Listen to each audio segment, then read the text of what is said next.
मैं संदीप पांडे। पहले तो आप सभी लोगों को और आपके माध्यम से सभी आपके चैनल को देखने वाले सभी को जय श्री राम प्रणाम करता हूँ। मैं संदीप पांडे, संस्थापक अध्यक्ष आजाद सनातन सेना। आजाद सनातन सेना के बारे में बताइए, क्या उद्देश्य है इसका, क्या किस तरह से? आजाद सनातन सेना का एकमात्र उद्देश्य है सनातन संस्कृति की रक्षा करना और वर्तमान स्थिति में जो हमारा भारतवर्ष है यह खंडित न हो, इसके लिए आजाद सनातन सेना कार्य कर रही है।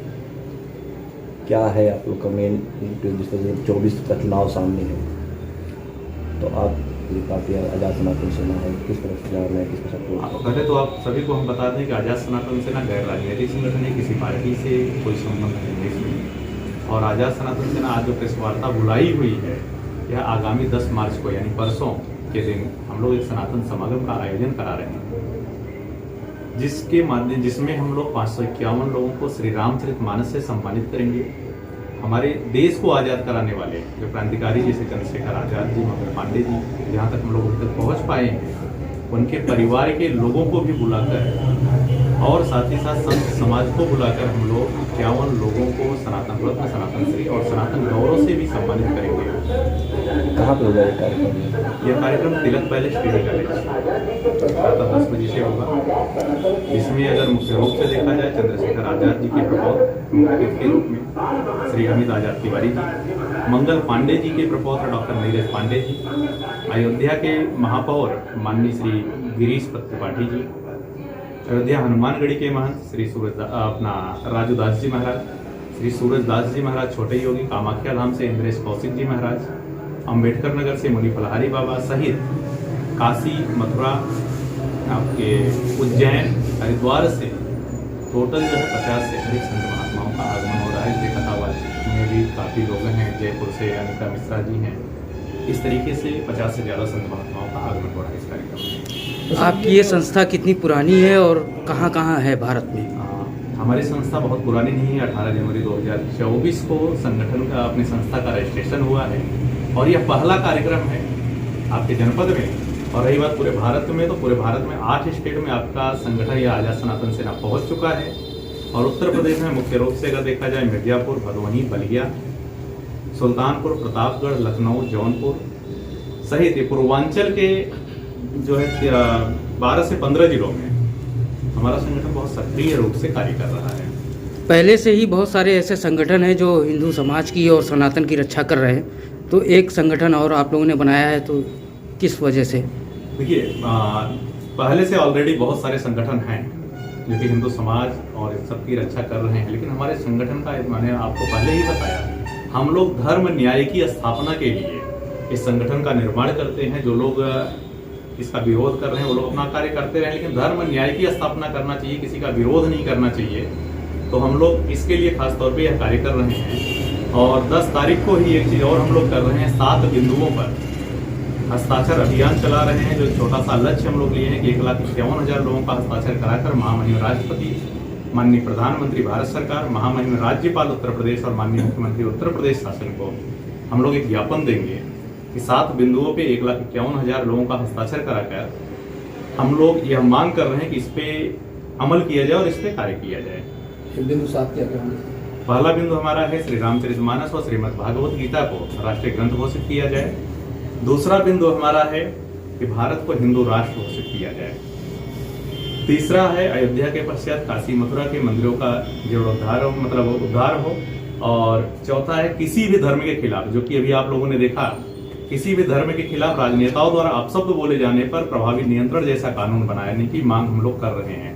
साथ ही साथ पूर्ण रूप से गौ हत्या बंद हो, भारतवर्ष के सभी छोटे बड़े मंदिरों की सुरक्षा व्यवस्था हो, जीर्णोद्धार हो, जनसंख्या नियंत्रण जैसा कानून तो बना है लेकिन पूर्ण रूप से उसका पालन नहीं हो रहा है। अगर देखा जाए कि हिंदू समाज इसको देखकर कार्य कर रहा है, लेकिन एक विशेष समाज केवल जनसंख्या बढ़ाने पर कार्य कर रहा है, तो उसका कड़ाई से पालन हो। हिंदू राष्ट्र की संकल्पना क्या है? हिंदू राष्ट्र की संकल्पना एक जैसे उद्देश्य हमने आपको पहले ही बताया कि सनातन संस्कृति को लेकर उसी पे काम हो रही है और उसी पे काम हम लोग करेंगे। अच्छा, जो लोग हिंदू राष्ट्र को के विचार से सहमत नहीं होंगे, उनके लिए क्या व्यवस्था इस देश में होगी हिंदू राष्ट्र? वो तो सरकार के पास हम लोग अपनी बात रखेंगे, बाकी परियोजना उसको घोषित करना या जो भी चीजें हैं वो सरकार की नीति के हिसाब से है, सरकार अपना कार्य करेगी। एक दिवसीय कार्यक्रम होगा जौनपुर में या और भी?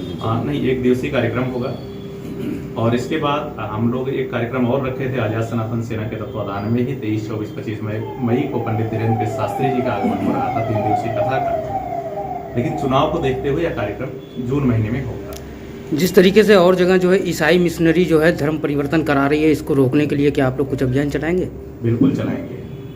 ईसाई मिशनरी को रोकने के लिए आप लोगों को अगर ज्ञात होगा 6 जुलाई 2024 को मैं जेल भी गया था, जो कि सरैया नेवड़िया थाना अंतर्गत सरैया में एक घटना घटित हुई थी जिसमें हम लोग जेल भी गए थे, 2-3 दिन जेल में भी रहे हैं।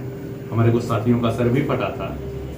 उस समय की तत्कालीन सरकार द्वारा एक दबाव बना के परमिशन देकर उसको परमिशन कैंसिल कराया गया था। हम लोग सुंदर कांड का पाठ करने गए थे वहाँ पे। अच्छा सर, गो हत्या बंद करने का कार्यक्रम आपके एजेंडा में है जी।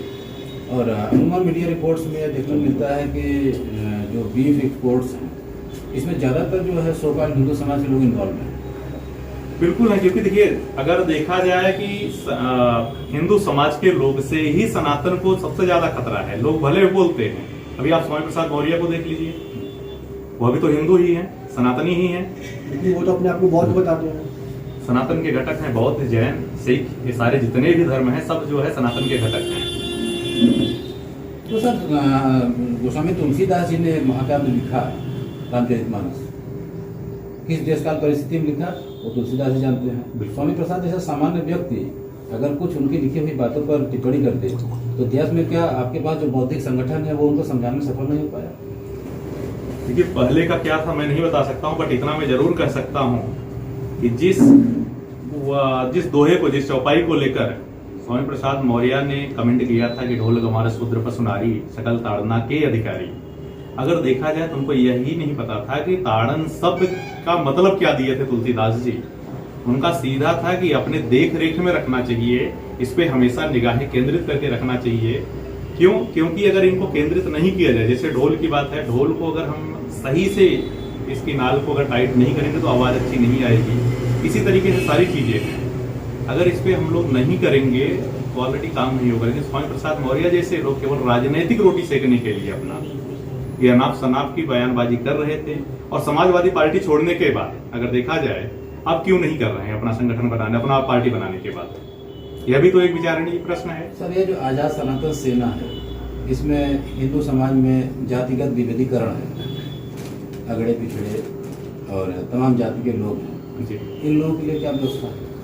देखिए आजाद सनातन सेना सभी जातियों का सम्मान करती है, सनातन को मानने वाले सभी लोगों का सम्मान करती है, और ऑलरेडी हमारे संगठन में अगड़े पिछड़े दलित सभी समाज के लोग ऑलरेडी अपने संगठन में हैं। और आपको यह देखने को भी मिलेगा कि यह आजाद सनातन सेना जो 51 महान विभूतियों का सम्मान कर रही है वो सभी समाज के लोगों का कर रही है।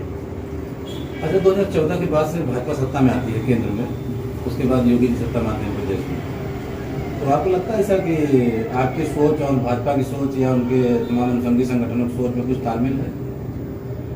देखिए सनातन समाज को अगर राष्ट्रवादी सोच रखती है भाजपा, उसका हम सम्मान करते हैं। सनातन सोच रखती है, हमारे धर्म का सम्मान करती है, तो उसका हम भी सम्मान करते हैं। लेकिन कुछ न कुछ हमारे संगठन में और उनके में परिवर्तन है। परिवर्तन यह है कि हम जो हमारे देश को आजाद कराने में जो क्रांतिकारियों ने कार्य किया, जिन्होंने अपना बलिदान दिया, उनके बारे में भारतीय जनता पार्टी कुछ नहीं सोच रही है। ये सरकार को सोचना चाहिए। तो अगर भारतीय जनता पार्टी जो है जो भी शहीद पुरुष महापुरुष हमारे यहाँ हुए हैं उनको सम्मान देने के लिए आपकी बातें मान लेती हैं, तो क्या 24 के चुनाव में पूर्ण समर्थन होगा? देखिए पूर्णतः समर्थन हम किसी भी पार्टी का करने वाले नहीं हैं, और हमारे संगठन के जो लोग हैं हम इस पे किसी को दबाव देने वाले नहीं, क्योंकि वह लोग अपना स्वतंत्र है, उनका मताधिकार है, वो कहीं भी अपने मत का प्रयोग कर सकते हैं। संगठन के स्तर पर आपकी क्या राय है? अगर संगठन के स्तर पे होगा, जैसा होगा वैसा बाद में देखा जाएगा, पहले हमारी बातें को माने।